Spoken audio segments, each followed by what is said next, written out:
Malam aja ya, kita bersedekah dengan istri, ya. Setelah itu bisa sare maca koran. Bisa boleh nggak Pak? Tapi kalau ada suami istri sudah melaksanakan tugas syariatnya, kemudian dia belum mandi junub, baca Quran, boleh nggak Pak? Nggak boleh. Itu beda sekali. Quran dengan kok. Dari mana? Ini ayatnya tadi. Surah Al-Waqiah berapa? Ayat 79. La yamassuhu illal mutahhar. Tidak megang Al-Quran kecuali dalam keadaan suci. Apa? Nanti lihat juga dalam surah Al-A'raf ayat 204 dari segi pahala. Ini ayat juga populer. Wa idza quri'al Qur'an fastami'u lahu wa ansitu la'allakum turhamun. Kalau dibacakan ayat Al-Qur'an, hendaklah engkau dengarkan. Diam. Ya, apa? Diam, dengarkan dan fastami'u. Jadi digunakan kata istama'a yastami'u. Jadi kalau kita bicara ilmu nahwu atau sorof kan ada namanya harfus sulasi, ya. Jadi huruf yang asal yaitu 3 huruf, sin, mim dan ain. Kemudian ada yang al-mazid, nanti ada ditambah tuh dengan 1 huruf, 2 huruf, 3 huruf. Nah, dalam konteks sami'a tadi ditambah alif ta, istama'a. Apa? Alif ta. Apa artinya istama'a? Harusnya kan sami'a. Wa idza quri'al Qur'an wasma'u. Gitu kira-kira. Apa Pak? Wasma'u. Dangukeun. Wasma'u itu artinya dangukeun. Sami'a yasma'u. Begitu hebatnya perintah dengan Al-Quran, ditambah huruf harfu ziyadah. Hamzah alif dengan ta.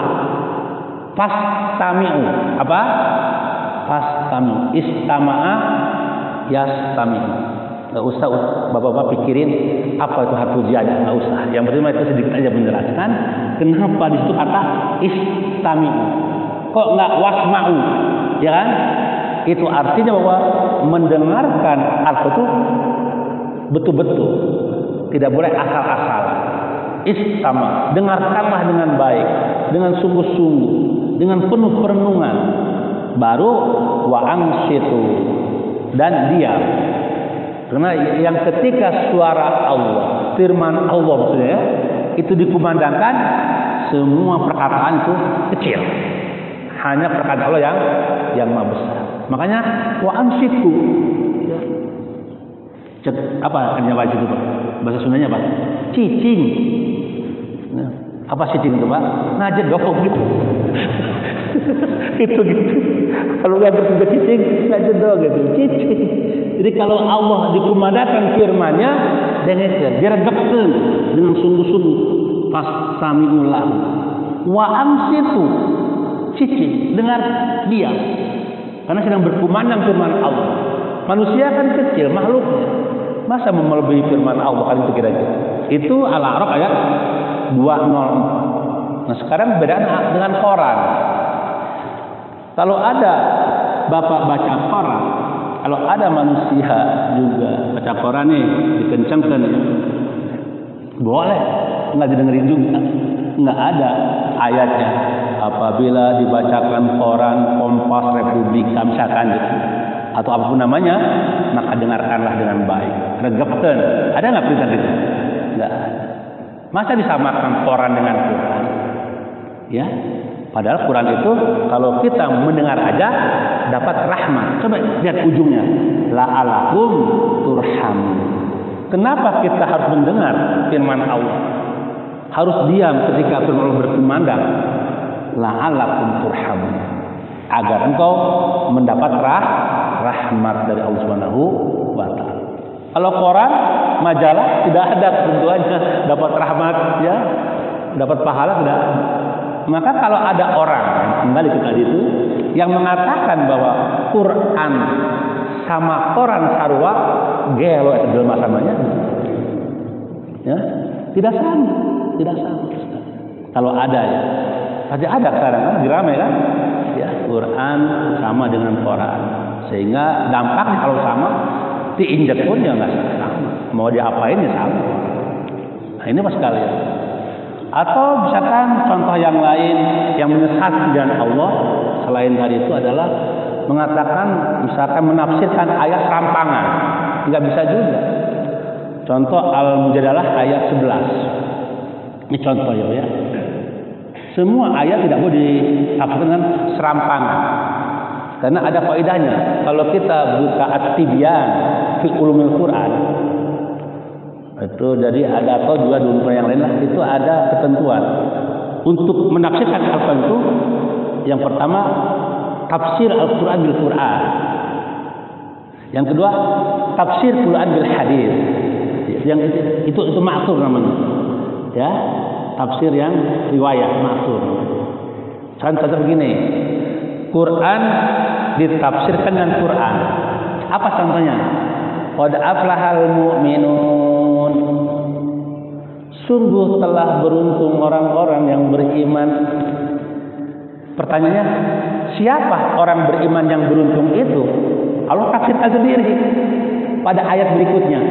Ayat 2 sampai ayat 11. Alladzina hum fi sholatihim khashi'un walladzina hum 'anil lagwi mu'ridun walladzina hum lizakati fa'ilun. Itu namanya tafsir Quran dengan Quran.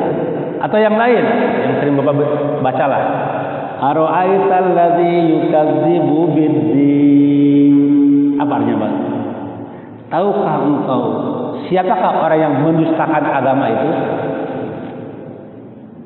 Allah menjawab, menafsirkan pada ayat berikutnya tentang tafsir ayat itu. Ara'aital ladzi yukadzibu biddin fadzalikal ladzi yad'ul yatim wala yahuddu ala ta'amil miskin. Nah, itu. Jadi orang yang mendustakan agama itu adalah orang yang menghardik anak yatim dan yad'ul yatim wala yahuddu ala ta'amil. Itu namanya tafsir Quran bil Quran. Ada tafsir Quran bil hadis, ada juga. Nah, itu yang harus dipahami. Jadi tidak bisa orang nafsir Quran seenaknya, tidak bisa. Itu ada tuntunannya, ada aturannya, ada pakem ya. Ya, ada ilmunya banyak. Yang baru nanti kalau sudah dengan ra'yi, ada ketiga, bi ra'yi, ya. Nah, sekarang ada orang menafsirkan Quran serampangan, sesuka hati, contoh tadi. Yang kedua misalkan contohnya menafsirkan surah tadi apa? Al-Mujadalah, menjadilah ayat 11. Yang bunyinya apa? Ya ayyuhalladzina amanu idza qila lakum tafassahu fil majalis fafsahu yafsahillahu lakum. Itu ayatnya kan? Wahai orang-orang yang beriman, ya, jika kalian disuruh untuk berlapang-lapang dalam majlis, maka berlapanglah agar Allah memberikan kelapangan kepadamu. Ditafsirkan ayat ini berlapang-lapang dalam sholat berjamaah. Ada itu yang begitu? Ada, Pak? Pernah dengar itu? Yang berjamaah itu jaraknya perlu jauh, 1 meter, lebih jauh lebih bagus. Ya. Apa ilatnya?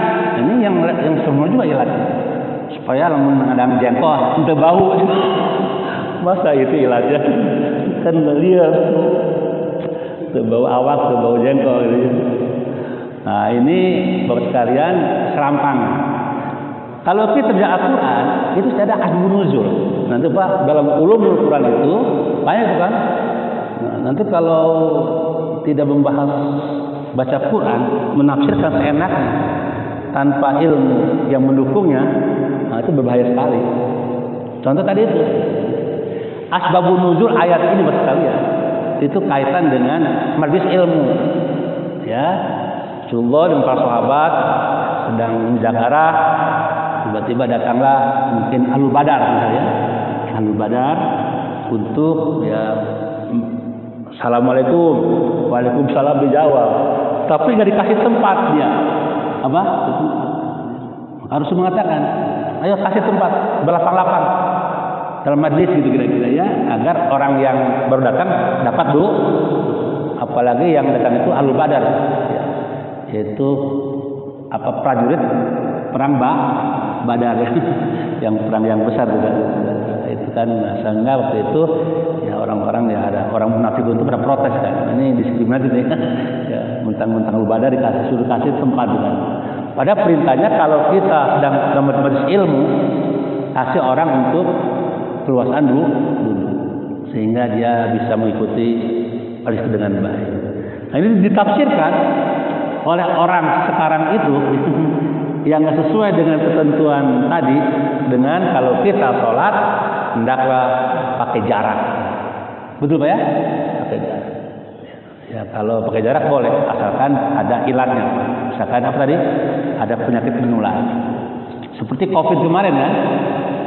Kenapa kita ada jarak? Karena memang dia menjaga ya, dari penyakit menular itu ya, yaitu COVID-19 ya, sehingga disitulah ada alasan syar'i ya. Tapi kalau udah sekarang tidak ada lagi, harus kembali kepada hukum semula, yaitu rapat dan lurus. Ya, dalam hadis Anas bin Malik kan, muttafaq alaih, di salah satu syarat untuk sempurna dan saling berjamaah itu adalah safnya harus rapat dan lurus. Makanya selalu mengatakan imam sawu wa tadilu sawu sufufakum fa inna taswiyata sufuf min tamamis shalah atau min iqamatis shalah. Kan begitu Pak ya. Nah begitu Rasul itu kalau mau sholat menghadap ke belakang sawu sufufakum, luruskan dan rapatkan saf. Karena rapat dan saf itu adalah kesempurnaan sholat berjamaah. Jadi tidak ada perintah sholat itu renggang, tidak. Apalagi 1 meter, 2 meter. Nah sekarang ada yang menafsirkan itu. Jadi menuju jalan Islam itu memang banyak rintangan. Ada rintangan dari setan, ada rintangan dari hawa nafsu, bahkan ada dari manusia. Ya. Itu setan juga, itu bentuknya manusia.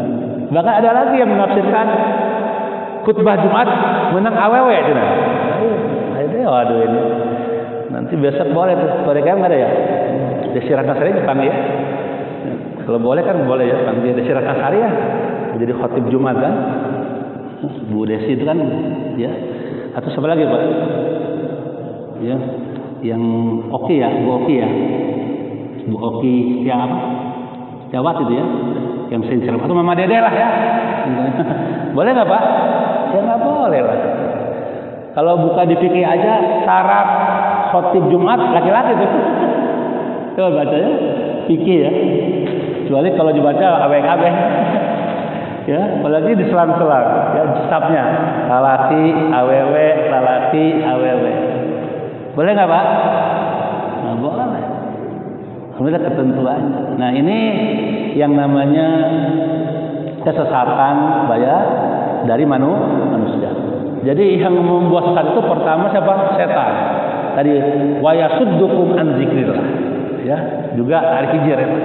Yang kedua bisa hawa nafsu menyesatkan. Tadi Al-Furqan ayat 43. Yang ketiga bisa manusia. Nah, itu kan tadi sebut saya apa tadi surah tentang manusia itu Al-An'am ya 112. Karena ada manusia, setan itu ada 2 macam kan, setan jin dan setan manusia. Itu surah Al-An'am ayat 112. Yang kerjaannya menyesatkan umat manusia. Itu tadi diantaranya ya tadi tentang Quran itu adalah kalam Muhammad, itu salah. Tidak bisa, itu tidak bisa kita terima. Karena Al-Quran mengatakan itu kalamullah. Atau tadi penafsiran tentang apa? Seberjamaah berjarak. Khutbah Jumat menang awewe. Imam juga boleh perempuan, laki-laki makmum. Itu tidak ada ketentuan seperti itu. Saya kira ini yang harus juga ditangkap. Bagaimana cara menangkalnya? Ya pertama sekalian mari kita tingkatkan iman dan takwa pada Allah. Itu yang pertama. Tingkatkan iman dan surah At-Tahrim ayat 6 itu ya, pesan Allah. Ya ayyuhalladzina amanu qu anfusakum wa ahlikum nar. Wahai orang-orang yang beriman, jagalah dirimu dan keluargamu dari api neraka. Itu yang pertama. Yang kedua, kajian-kajian keislaman itu harus ya kita lakukan terus agar kita punya radar dan filter ya. Jadi kalau ada yang mengatakan, oh ini radarnya kita on, ya, oh ini salah ini. Jadi ya gitu. Saya kira perlu juga terus kita ya, jangan sampai kita dan anak cucu kita juga tersesatkan. Itulah Yakub mengatakan kepada keturunannya, apa yang akan engkau sembah sepeninggal aku? Kan begitu ya, Pak? Kalau aku meninggal ini apa yang kau sembah? Itu yang ditanya dulu. Ya, bukan dunia dulu yang tanya. Ya, tapi apa yang kau sembah? Agamanya dulu. Jangan sampai nanti kita punya anak cucu juga tersesatkan. Nah, dengan ya tadi itu ya yang menyesatkan itu. Jadi yang pertama itu dari mari tingkatkan iman dan takwa, yang kedua mari kita juga apa ya perbanyak terus kajian-kajian ya, agar kita tidak ya terpengaruh punya benteng yang kuat ya. Yang ketiga tentu kita juga harus banyak bergaul dengan orang-orang yang baik, yang soleh Pak ya, yang lurus jangan sampai ya, karena kalau enggak ya akan kebawahan juga ya. Yang keempat mungkin yang tidak kalah penting pendidikan Pak, lembaga pendidikan. Jadi kalau ada apapun namanya pesantren atau institusi pendidikan yang mengajarkan seperti itu ya jangan kita masukin anak cucu kita ke situ gitu. Nanti kan akan lahirlah generasi yang seperti itu kan bahaya sekali itu. Kalau ada anak-anak kita misalkan ya, apalagi kalau ada statement saya nggak dengar juga ya zina itu ya, tidak bukan hukum dosa besar kan bahaya sekali kan. Kemudian juga tadi seperti khutbah ya, Jumat juga AWW menang, sholat berjamaah bisa sejajar laki-laki perempuan selang-seling. Ya, Quran bukan perkataan Allah, itu hanya perkataan Muhammad. Ya. Juga Quran seperti koran saja, ya, boleh diinjak-injak dan sebagainya. Saya kira ini pernyataan yang berbahaya sekali untuk generasi. Kalau anak-anak masuk kepada institusi itu, saya kira akan berbahaya ya. Berbahaya, akan rusak akidahnya, rusak fikrohnya, dan rusak pelaksanaan syariatnya. Kalau udah itu rusak, ya hilang musibah di akhirat. Untuk itu saya kira yang keempat juga kalau kita masukkan anak dan cucu kita ke dalam pendidikan, lihatlah visi misinya, lihat kurikulumnya, ya. Dan lihat juga amalan-amalan ya, ibadah dan sebagainya. Jangan sampai kita jerumuskan anak pada kesesatan. Saya kira itu Pak, lembaga pendidikan itu barangkali warahmatullah kaitan dengan tadi. Jadi intinya sedikit ditulis 2 menit ya, betul Pak ya, ini nggak pernah disentuh Pak nih, udah sebulan ini. Jadi saya tadi berangkat dari surah Yunus. Ada Pak Yunus ya? Yunus ayat berapa? 25. Nah, dari sini namanya Al-Jannah, surga bayar. Ini ujung daripada destinasi kita, Pak. Jalan kita ujung ke sini, Pak. Destinasi kita ini Jannah. Disebut oleh Allah Darussalam, apa? Darussalam itu kampung yang damai, Darussalam. Untuk Jannah ini kita harus melalui Islam, apa? Ya, tidak mungkin sampai sini tanpa ini, ya. Ini disebut dengan al-hidayah, apa? Tapi untuk kita mendapat hidayah itu banyak rintangannya, banyak apa? Gangguannya, banyak cobaannya. Apa diantaranya? Nah, satu, apa tadi? Nah, sini aja ya, seton. Nah, seton tadi ada ayatnya ya. 2, al-hawa. Yang ketiga, al-insan, manusia. Nah, jadi saya menyampaikan banyak di sini. Memang ini intinya ini sebenarnya. Ini nih, artinya kita harus terproteksi lah dari yang sekarang berkembang. Nah, ini godaannya. Orang banyak terplesetkan dari Islam gara-gara ini. Ya. Dan ini juga sekarang sedang marak tadi ya, tentang isu-isu tadi kan. Nah, bagaimana caranya? Betul Islam ini ya tadi. Penjabarannya kan tadi, 1 iman dan takwa. 2 tolabul ilmi. Ini nggak ada ya? Ini percuma tuh. Kembali lagi tadi. Ya. Yang ketiga apa nih Pak? Ya, bergaul lah. Kita punya jamaah ini kan. Insya Allah kita jamaahnya soleh-soleh semua. Yang satu fikroh gitu. Baru yang keempat, ya, enggak, lembaga pendidikan Pak ya. Pendidikan ya. Bapak kalau punya tanah, punya ini boleh Pak, bikin aja kan pendidikan ya. Untuk apa?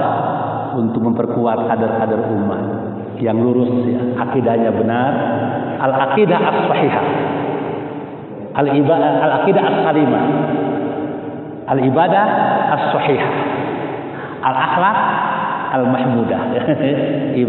Akidahnya lurus ya, ibadahnya benar, akhlaknya mulia. Nah, ini saya kira perlu lembaga pendidikan yang seperti itu Pak ya, yang tidak membuat anak didiknya tersesat. Bapak, ini saja barangkali kajian kita hari ini ya, kaitan dengan fenomena yang sekarang lagi ramai ya Pak ya. Mudah-mudahan kita ya, terbentengi dari kesesatan ya, baik setan, hawa nafsu maupun oleh manusia. Jadi memang ada manusia yang sesat bawa-bawa orang. Sesat bawa-bawa orang. Bodoh juga bawa-bawa orang supaya bodoh. Nah, kita jangan bawa. Jangan bawa ya. Baik, ini saja, semoga bermanfaat. Mudah-mudahan Bapak Ibu semuanya panjang umur, sehat lahir batin, ya, rezekinya melimpah ruah, gitu. Istiqomah dalam ketaatan dan perintah Allah ya, istiqomah ya. Husnul khotimah ketika meninggal dunia dan insyaallah surga berjamaah. Al-Fatihah.